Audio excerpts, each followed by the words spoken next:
본문의 말씀을 가지고 우리 한번 따라합시다. 다니엘 임팩트.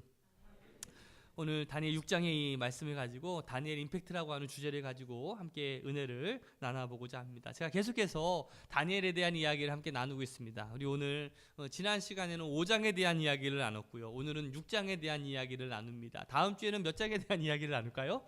7장에 대한 이야기를 나누겠죠. 한 주간 동안 여러분들 또 다니엘 7장을 통해서 한번 미리 함께 성경을 읽어보면 참 좋을 것 같아요. 제가 이 매주마다 이렇게 이야기를 하는데 한 번도 읽어오는 사람이 없어요. 참 그래서 제가 아이러니합니다. 왜 이렇게까지 강조하고 얘기하는데 한 명도 읽어오는 사람이 없을까? 그래도 한 명은 읽어오는 사람들이 있겠죠 라는 바람으로 제가 설교를 하는데 이래서 하나님께서 우리 김태현 목사를 통해서 이렇게 잔소리하게 하시는구나 라는 생각을 하는데 오늘 이 다니엘의 주제는요 어떻게 보면 이 역사를 주관하시는 분이 하나님이시라는 것을 깨달으라는 거예요. 사실 눈에 보이는 인간의 역사는 다 변합니다. 나라도 변하고요, 정권도 변하고요, 지도자들도 변합니다. 바뀐다는 것이 더 맞겠죠. 권력은 이 사람에서부터 저 사람으로, 또 이 나라에서부터 저 나라로 계속해서 옮겨갑니다. 그런데 정말 중요한 것은요, 역사의 주권자는요 변함없이 누구시라는 거예요? 하나님이시라는 거예요. 그거를 깨달으라는 거예요. 영원할 것 같았던 그 바벨론 제국, 바벨로니아, 그 제국도 이 페르시아와 이 메데라고 하는 나라의 두 연합군에 의해서 멸망당하게 됩니다. 바벨론, 페르시아, 또 메데라고 불리는 나라가 라디아란데, 오늘날의 모습을 보면 이 바벨론은 이라크예요. 이라크. 바로 수도가 바그다드라고 할 수가 있겠죠. 페르시아는요 이란이에요. 바로 테헤란이 수도겠죠. 그리고 리디아는요 터키입니다. 터키 수도 이스탄불이라고 할 수가 있을 텐데 사실 우리 가까운 우리 동네에 이 페르시아, 이란과 굉장히 밀접한 관련이 있는 이름이 있습니다.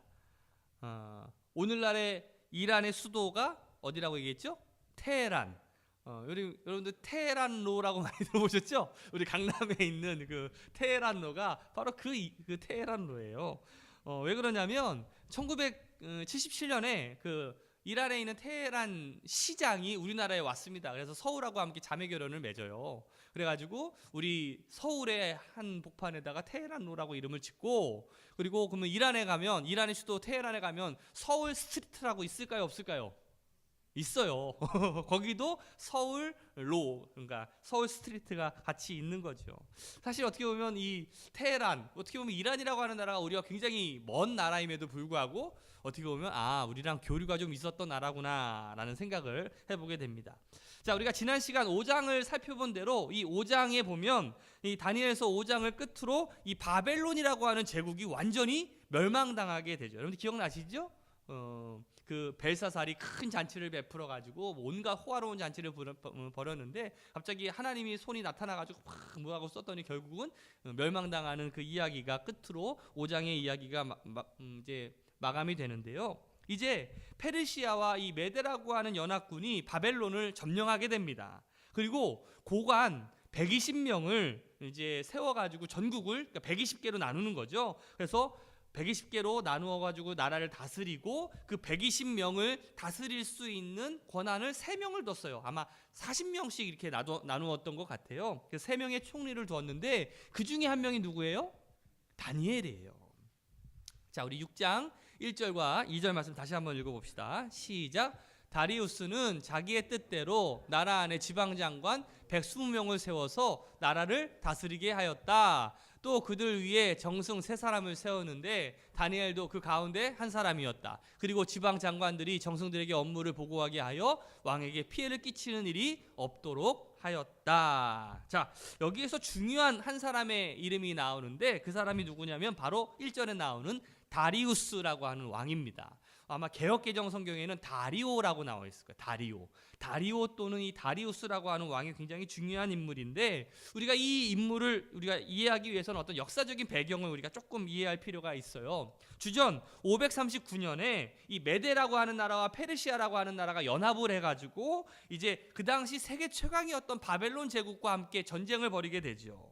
그리고 그 바벨론 그 제국을 무너뜨리고 난 다음에 2년간 어떤 과도기적인 시간을 맞이하게 됩니다. 한 나라가 무너지고 새로운 나라가 오니까 그 당시 얼마나 혼잡스럽겠어요. 그래서 이 과도기적인 정부를 이제 구성을 해야 됐었어요. 그래서 지도를 보면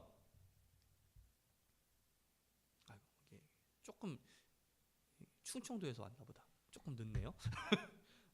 이 이집트 이제 바벨로니아라는 제국이에요. 이게 페르시아인데 이제 위에 있는 그 메데라고 하는 나라와 이제 페르시아라고 하는 나라가 함께 연합해가지고 이 바벨론이라고 하는 나라를 함께 점령을 해버리게 됩니다. 그 당시 그 원래 이제 메데라고 하는 나라는 어떤 북 그리고 남으로 나누어진 나라인데 어떤 메데라고 하는 나라가 어떤 영토나 인구, 군사력 그리고 경제력 사실 모든 면에서 이 페르시아보다 훨씬 더 앞서는 나라였었어요. 그런데 이 페르시아의 왕과 이 메데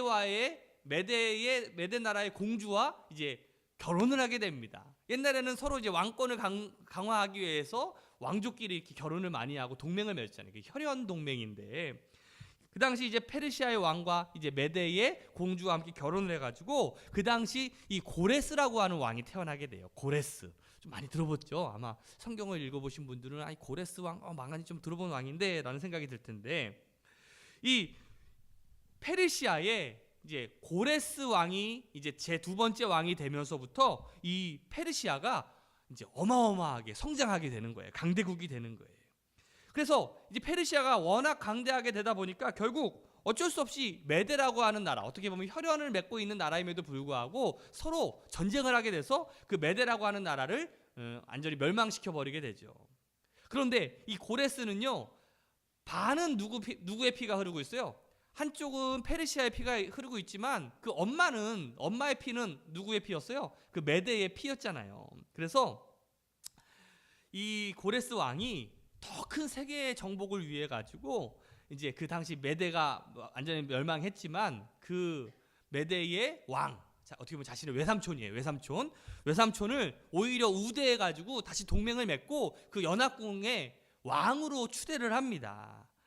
그리고 나서 바벨론을 수도로 삼아 가지고 이제 그 외삼촌인 메데의 왕을 중심으로 나라를 이끌어가는 거예요. 근데 그 메데의 그 외삼촌 이름이 다리오예요. 오늘 본문에 등장하는 왕, 그 다리오가 바로 그 왕이라고 할 수가 있을 거예요. 그래서 나이가 그 당시 62세의 나이로 저 제국을 이제 다 다스리게 되는 거죠.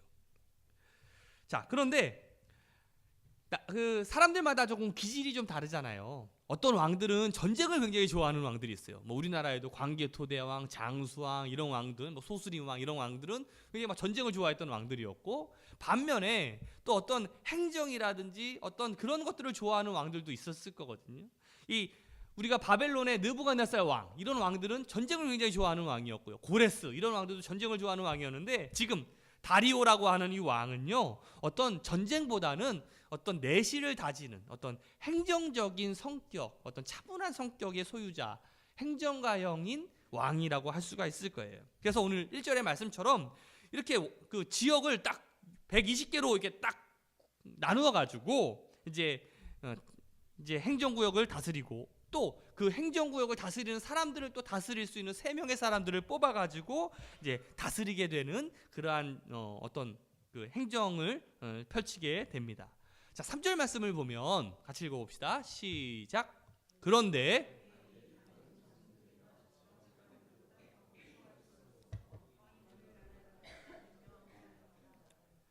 자, 여기 보시면 그 다니엘이 다른 정승들이나 지방장관들보다 더 우수하였으므로 왕이 그를 나라의 통치자로 임명했다라고 말하고 있는데, 여러분 한번 생각을 해보세요. 다니엘이요, 원래 어디에서 일했던 사람이었습니까?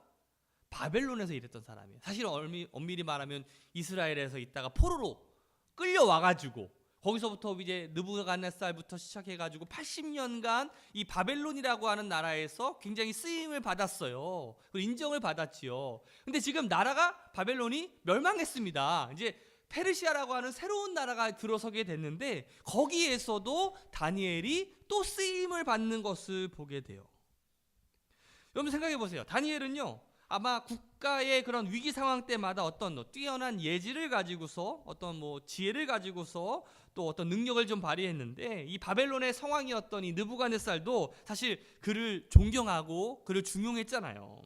그뿐만 아니라 이 벨사살의 그러한 술잔치에서도 왕과 관료들에게 거침없이 이 나라는 멸망할 겁니다 라고 다부지게 얘기를 담대하게 이야기하지 않습니까? 아마 이 다리오 왕도 그 이야기를 아마 들었을 거예요. 그리고 흥미로운 인물로 여기면서 그를 아마 이제 새 정부의 요직으로 삼았던 것 같아. 그러나 이런 모든 점을 고려한다고 할지라도 보통 한 나라가 멸망했을 경우에 그 나라의 주요한 인물들을 어떻게 할까요? 다 죽이거나 다 유배 보내거나 아니면 노예로 삼는 것이 보통적인 상식입니다. 그런데 그 당시 바벨론의 최고 위직에 있었음에도 불구하고 나이도 이제 80이 넘었어요. 그런데 그 다니엘을 그 새로운 나라가 시작된 그곳에 총리로 맡긴 것은 도저히 인간의 생각과 이성으로는 정말 생각할 수 없는 일이다. 여러분들 같으면 그게 말이나 되는 일이라고 생각이 드십니까? 아니죠. 그래서 이 일은 인간이 한 게 아니라 누가 한 거다? 하나님이 하신 거예요. 하나님이 그 역사의 격동기에 바로 하나님의 사람이었던 다니엘을 지켜주셨다는 거예요. 제가 이 말씀을 준비하면서 그런 생각을 해봤어요. 우리가 하나님을 선택하면 하나님께서 우리를 책임져 주신다. 여러분들 옆에 사람한테 한번 인사해 봅시다. 하나님을 선택하면 하나님이 책임져 주십니다. 하나님이 우리의 인생을 책임져 주시는 인생이 되시기를 주님의 이름으로 축복합니다. 아무튼 하나님의 도우심으로 이 총리의 자리에 오른 이 다니엘이 그곳에서도 두각을 나타내는 거예요. 제가 이 다니엘에 대한 설교를 준비하고 묵상할 때마다 참 많은 생각을 하고 또 많은 도전을 받게 되는데, 보통 어떤 인맥이나 어떤 뇌물을 가지고 어떤 높은 자리에 올라간 사람은요, 환경이 바뀌면 금방 추락합니다. 그런데 하나님의 기름 부으심으로 올라간 자리는요, 정권이나 왕조나 환경이 바뀌어도 빛을 잃지는 않아요. 여러분들 우리나라에 보면 여러 가지 좌파 정권, 우파 정권 막 이런 얘기 많이 하지만, 정권이 바뀔 때마다 여러분들 그냥 우죽순으로 막 많은 사람들이 그냥 목이 댕강댕강댕강 하는 사람들 우리 언론에서 얼마나 많이 봅니까? 근데 그럼에도 불구하고 여러분들 정권이 바뀌어도 같이 쓰임 받는 사람들이 있어요. 간혹 그런 사람들이 있거든요. 오늘 다니엘이 바로 그런 사람이라고 할 수가 있을 텐데, 여러분들 우리가 참 중요한 게 뭐냐면 그거예요. 지금부터라도 우리가 사람 의지하지 말고 줄 타려고 하지 말고 우리가 우리의 실력을 키우십시다. 다니엘은요, 자리에 욕심내는 사람이 아니었어요. 묵묵히 하나님이 주시는 그러한 지혜로 자신에게 주어진 사명을 잘 감당하기 때문에 어떻게 보면 다른 사람들한테 인정받고 자연스럽게 승진되었다라고 할 수가 있을 거예요. 더 월급을 많이 주니까, 더 좋은 대우를 해주니까, 어떤 조건을 보고 사람을 보고 가는 것이 아니라 하나님께서 나에게 맡겨주신 그런 사명을 가지고 성실하게 일했기 때문에 어디서나 쓰임받을 수 있었던 사람이 될 수 있었다라는 것이죠. 이게 바로 하나님의 사람이에요. 사람 눈치 보고 일하는 것이 아니라 하나님 보고 갈 때 우리가 롱런할 수 있다는 사실을 꼭 기억하시기를 주님의 이름으로 축복합니다. 6장을 여러분들 읽어오신 분들은 아마 4절부터 9절까지의 말씀을 보면 이 다니엘의 반대자들이 어떻게 하면 다니엘에게 흠집을 내려고 또 흠집을 찾으려고 어떤 모함과 술수를 막 하는 것을 보게 됩니다. 요즘으로 치면 검찰청, 경찰청, 국세청, 국정까지 막 다 들이대가지고 다니엘의 흠집을 막 찾으려고 그랬죠. 그런데 흠집이 없어요. 잘못이 없어요. 나오는 게 없으니까 이제는 권모, 술수, 모함을 만들어냅니다. 그 구체적인 내용이 7절에 있어요. 우리 같이 읽어볼까요? 시작.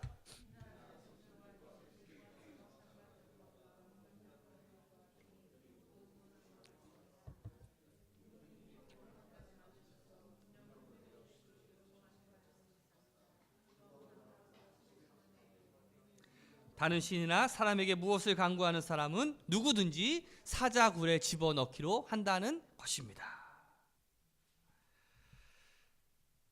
생각을 해보세요.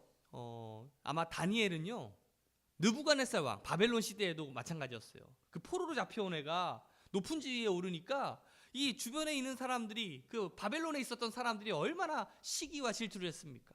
근데 지금 나라가 바뀌었어요. 이제 페르시아라고 하는 새로운 나라가 들어섰고, 이제 페르시아를 통해서 다시금 나라가 정비가 되고 있는데, 그 가운데 또 다니엘이 또 쓰임 받게 되는 거야. 그러니까 전쟁에서도 패전한 이 국가고, 게다가 얘는 정말 근본도 알 수 없는 나라에서 온 애잖아요. 그 페르시아에서 보면.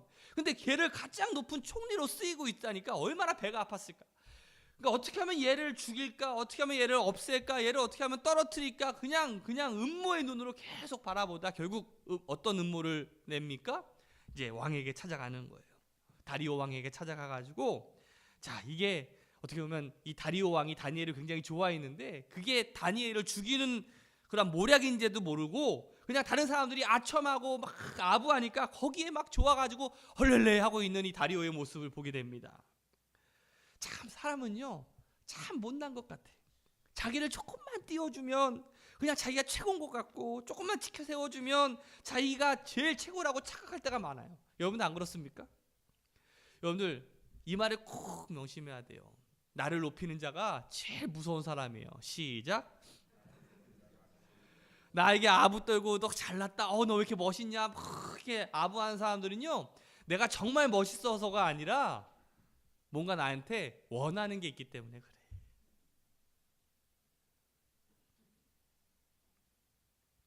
오히려 다리오가 신하들이 왕을 신격화해주고 지켜 세워주니까 그것이 어떻게 보면 자신이 가장 아끼는 다니엘을 죽이는 일인지도 모르고 그 금령에다가 도장을 찍습니다. 자, 13절과 14절 말씀 읽어봅시다. 시작. 그들이 왕에게 아뢰었다. 임금님, 유다에서 잡혀온 다니엘이 임금님을 무시하고 또 임금님의 도장이 찍힌 금령을 무시하여 하루에 3번씩 기도를 드리고 있습니다. 왕은 이 고발을 듣고 몹시 괴로워하고 다니엘을 구원하려고 마음을 쓰며 해가 질 때까지 온갖 노력을 다하였다. 저들의 계획이 성공하는 것처럼 보였어요. 그런데 하나님께서 보호하십니다. 우리들도요, 은혜를 받고요, 믿음을 가지려고 할 때 꼭 나를 방해하려고 하는 세력들이 꼭 등장합니다. 이럴 때 이것을 이길 수 있는 가장 좋은 방법은요, 나의 신앙을 선포하는 거예요. 다니엘은요, 10대 때부터 이미 하나님께 뜻을 정했다라고 얘기했어요. 그렇죠? 그래서 왕이 주는 진미를 거절했다라고 말하고 있잖아요. 자신의 신앙을 분명하게 선포하는 것이 굉장히 중요해요. 내가 지켜야 될 영적인 신앙의 마지노선을 양보하지 않고 그 선을 지킬 수 있는 사람이 결국 하나님께 쓰임받을 수 있다는 건데, 사실 오늘날 우리가 이 세상을 살면서 적극적으로 살아야 되고 또 세상의 역할들을 잘 감당하는 것도 중요하겠지만, 그보다 더 꼭 해야 될 일은 뭐냐면 내가 그리스도인의 정체성을 보여주어야 된다는 거예요. 한번 옆 사람한테 한번 이렇게 인사해 봅시다. 너는 누구냐? 시작. 나는 하나님의 사람이다라는 것, 나는 하나님의 자녀라는 것을 분명하게 선포할 필요가 있어요. 꼭 가면은 너 교회 다녔냐? 이렇게 얘기 듣는 사람도 있죠. 나 집사야, 나 권사인데. 무슨 말이에요? 자기가 살면서 어떤 티도 내지 않으면서 살았다는 거 아니겠어요? 우리가 어떻게 보면 그렇게 살아가게 될 때 어떤 세상 사람들로부터 어떤 인정을 받으면서 살아갈 수는 있겠지만, 우리가 그리스도인으로서의 영향력은 우리가 발휘할 수 없게 된다는 사실이에요. 우리가 하나님의 자녀임을 먼저 선포하지 않는다면 우리는요, 자신도 모르게 자꾸 물들어가는 거예요. 나는 하나님의 사람입니다 라고 끊임없이 내가 선포하고 나갈 때 우리가 자꾸 우리를 방해하는 것들이 있어요. 나는 교회 다녀, 나는 집사야, 나 권사야, 나 이런 일 못해, 이렇게 내가 하면서 선포하면서 나아가는 것과 아무 얘기하지 않고 그냥 그 일들을 해나갈 때 나도 모르게 그냥 조금씩 양보하고 세상에 물들어갔고 결국 세상 사람과 분별이 안 되는 그러한 모습을 우리가 보일 수밖에 없다는 것이죠. 내가 하나님의 자녀라는 것을 우리가 선포하게 될 때 하나님께서는 우리에게 능력을 주셔요. 오늘 다니엘 6장을 보면 다니엘이 어떤 유형의 신앙인이었는지를 우리에게 분명히 보여주는 장이라고 할 수가 있을 텐데, 제가 말씀을 준비하다가 6장 10절을 딱 읽는 순간에 마음에 큰 감동이 왔어요. 우리 10절 말씀 한번 읽어볼까요? 시작.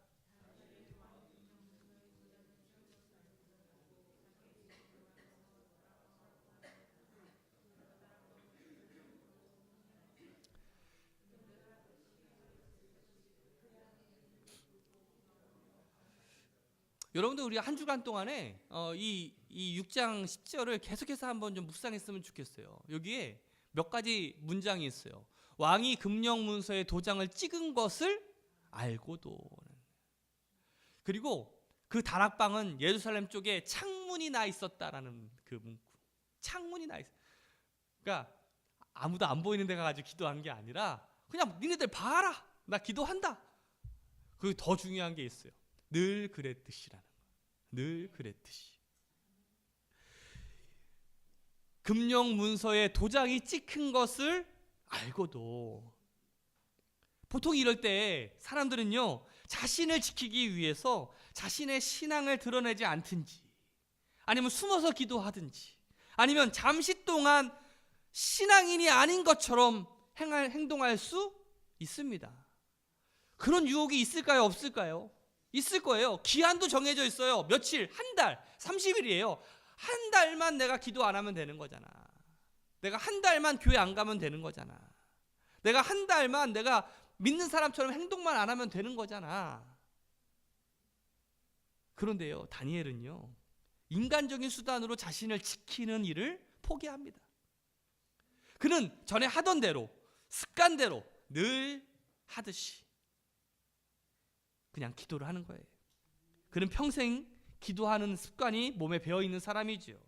그것도 형식적으로 하는 것이 아니라 간절하게, 하루에 3번씩 간절하게 기도를 합니다. 이러한 기도법은요, 오래전 그 솔로몬 왕이 예루살렘 성전을 건축하고 봉헌 기도를 했던 방식과 똑같은데, 여러분들 역대하 6장 38절과 39절 말씀을 보면 제가 한번 읽어봐 드릴게요.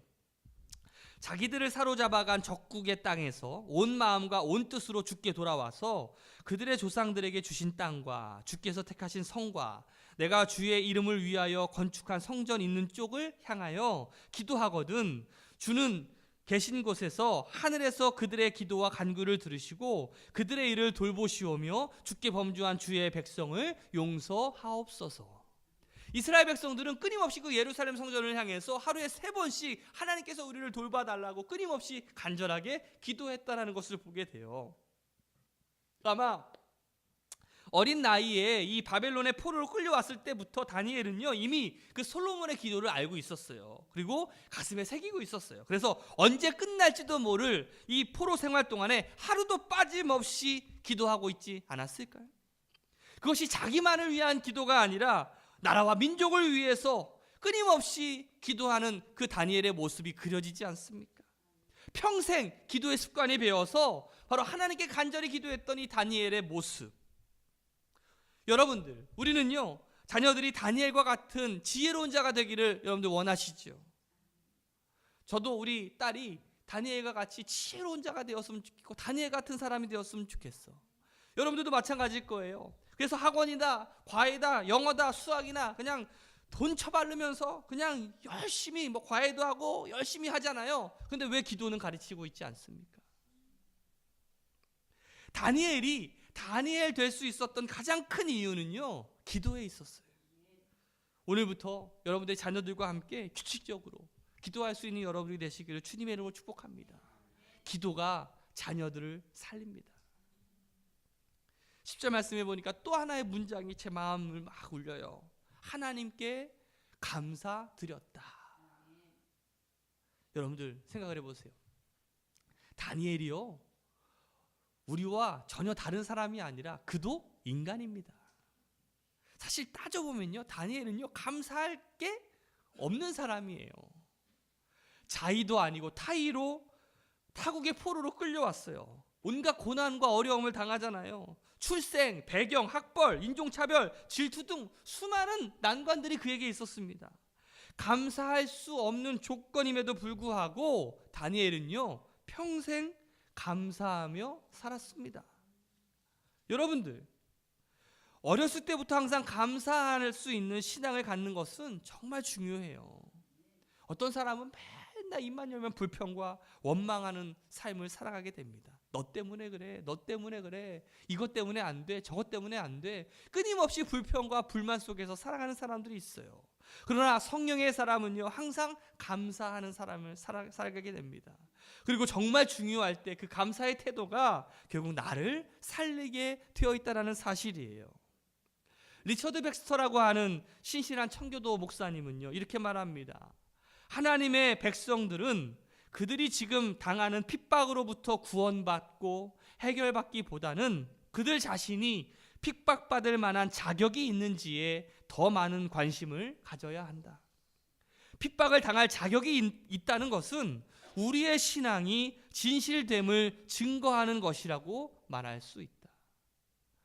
여러분들은 어떻습니까? 여러분들은 진짜 그리스도인이 맞습니까? 핍박과 고난과 역경이 다가올 때 여러분들 신앙을 지킬 수 있으십니까? 우리의 신앙이 진실됨을 여러분들 증거하실 수가 있으십니까? 리차드 백스터 목사님의 말에 의하면 하나님이 우리를 믿어주시기 때문에 우리에게 핍박을 주신다는 거예요. 1993년인가요? 그 남아프리카 공화국 수도의 케이프타운에 그 성 요한교회에 기독교를 적대하는 그 이슬람 폭도들이 자살 폭탄을 들고 들어옵니다. 그래서 그 중에 11명이 죽고요, 55명이 부상을 당하게 되죠. 그 성 요한교회 담임 목사님이었던 레프에프 목사님은요, 그 사건 이후에 이렇게 고백합니다. 하나님은 우리가 그리스도를 믿기로 한 바로 그 순간 고통과 고난의 세계로부터 우리를 떼어놓지 않으신다. 성경에 의하면 하나님이 우리를 훈련하시는 과정 중에는 타락한 세상에 그대로 남겨두시는 것이 포함된다. 그렇게 함으로써 우리는 위험 세력들과 그들의 방해에 대처해가는 과정 속에서 자신의 신앙을 검증받으며 거룩해지는 법을 배우게 된다. 우리가 예수 그리스도를 믿는다고 해가지고 우리가 이 더러운 세상에서 덩그러니 떨어져 가지고 살아가는 것이 아니에요. 우리는 여전히 이 세상 속에서 한가운데서 살아갑니다. 이 세상 속에서 우리는 수많은 위협과 수많은 유혹을 받으면서 살아갑니다. 왜요? 그것이 우리의 신앙을 검증받으며 거룩해지는 방법을 배워가는 길이기 때문에 그래요. 여러분들, 사단은요, 우리를 끊임없이 유혹하고 우리를 무너뜨리려고 합니다. 여러분들, 우리는 사단을 야 오지마 그렇게 하지마, 안 했으면 좋겠어 사정하지만 사정할 필요가 없어요. 왜? 사단은 그게 사명이기 때문에 그래요. 그러면 그 유혹과 사단의 위협의 앞에 우리가 맨날 처절하게 지고 그냥 우리가 양보하면서 살아가는 것이 아니라 과감하게 그들과 맞서 싸워서 내 신앙을 내가 지키면서 살아갈 때에 우리는 그 가운데서 진정한 그리스도인의 모습으로 변해가는 것을 보게 되죠. 저는 우리 새로운교회 성도들이 바로 그런 사람들이 되었으면 좋겠어요. 고난이 오거든 엎드리십시오. 아픔이 오거든 감사하십시오. 하나님께 기도하고 감사하면 하나님께서 여러분들 책임져 주시고, 제가 좋아하는 말 있죠? 주님께 엎드리면 주님께서 엎드림 시켜 주신다는 것. 하나님이 책임져 주는 인생을 한번 경험해 봤으면 좋겠어요. 오늘 우리가 살펴봤던 이 6장의 말씀은 사자굴 속에 던져진 다니엘의 이야기예요. 아마 어렸을 때부터 교회 다녀보신 분들이라면 아마 이거는 아마 수십 번은 들었던 아마 이 설교에 대한 이야기일 텐데, 여러분들 다니엘이 그 사자굴 속에 던져진 장면을 보시면 다니엘이 꼭 어린 소년의 모습으로 던져진 그림들이 많이 보일 겁니다. 그래서 사실은 그 그림은 틀린 그림이에요. 어린 소년이 아니라 80세 된 노인이 바로 그 가운데 사자굴에 던져지는 그림이 더 정확한 그림이겠죠. 제가 그런 생각을 해봤어요. 저와 여러분들이 80세쯤에 과연 어떤 모습으로 하나님 앞에 서게 될까? 다니엘의 모습을 생각하면서 제가 이런 성경 구절이 하나 생각이 났습니다. 우리 시편 92편 12절서부터 15절까지의 말씀인데요. 같이 한번 읽어볼까요? 시작. 의인은 종려나무같이 번성하며 레바논의 백향목같이 발육하리로다. 여호와의 집에 심겼으며 우리 하나님의 궁정에서 흥왕하리로다. 늙어도 결실하며 진액이 풍족하고 빛이 청정하여 여호와의 정직하심을 나타내리로다. 여호와는 나의 바위시라. 그에게는 불의가 없도다. 여러분들, 이 80이 된 이 다니엘의 모습과 오늘 이 시편 92편 12절의 모습과 어떻게 보면 참 매치가 잘 되는 것 같지 않습니까? 종려나무 같이 번성하고 레바논의 백향목까지 견실하며 늙어도 결실하며 진액이 풍족하고 빛이 청정하다라고 표현하고 있어요. 그리고 여호와의 정직하심을 나타낸다라고 말하고 있어요. 다니엘의 모습이 바로 이런 모습이 아니었을까? 바로 이것이야말로, 이 말씀이야말로 노년의 다니엘의 인품에 가장 어울리는 모습이 아닌가. 오늘 다니엘이요, 어렸을 때부터 뜻을 정하고 청년기에 품었던 위대한 꿈을 80까지 한결같이 지켜왔다는 사실, 평생 그토록 아름다운 영적인 지조와 또 푸른 소나무와 같은 절개를 가지고 있었던 이 다니엘, 바로 그럴 수 있었던 이유에는 바로 이 기도가 체질화되었기 때문이 아니었을까. 로마서 12장 2절 말씀에 보면 너희는 이 세대를 본받지 말고 오직 마음을 새롭게 함으로 변화를 받아 하나님의 선하시고 기뻐하시고 온전하신 뜻이 무엇인지 분별하도록 하라라고 말씀하고 있는데, 오늘 우리 새로운교회 성도들이 오늘 이 시간 다니엘처럼 이 세상과 동화되지 않고 이 세상에 자꾸 물들지 말고 세상에게 양보하지 말고 하나님의 사람으로 여러분들이 기도를 통해서 여러분들의 영적인 마지노선을 분명히 세우고 뜻을 세우며 또 하나님께 감사하는 삶이 되시기를 주님의 이름으로 축복합니다. 오늘 여러분들의 삶도 다니엘처럼 노년이 될 때마다 더 아름답고 결실한 그러한 믿음의 사람들로 자라날 수 있도록 주님의 이름으로 축복합니다. 기도하시겠습니다.